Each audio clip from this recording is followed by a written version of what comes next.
Gardnerian witchcraft was begun in England and is Wiccan in nature. It was formed by Gerald Gardner in the 1950s. Gerald Gardner was the first to publicize witchcraft in an effort to preserve the old ways. Further developed by Doreen Valiente and others. Gardner was initiated into a coven of witches in the New Forest region of England in 1939 by a High Priestess named Old Dorothy Clutterbuck.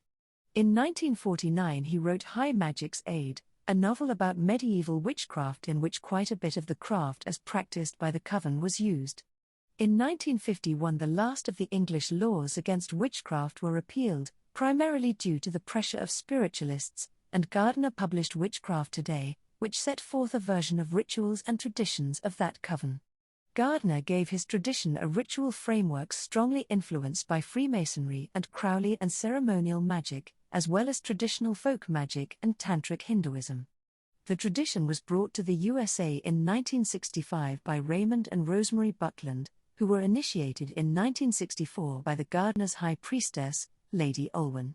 Gardnerian covens are always headed by a High Priestess and have 3 degrees of initiation closely paralleling the Masonic degrees. Worship is centered on the goddess and the horned god. The tradition emphasizes polarity in all things, fertility, and the cycle of birth-death-rebirth. 8 seasonal Sabbats are observed, and the Wiccan Rede is the guiding principle. Power is raised through scourging and sex magic, the Great Rite, as well as meditation, chanting, astral projection, dancing, wine and chords. Designed for group/coven work, through solitary workings have been created. Covens work skyclad, Gardnerian,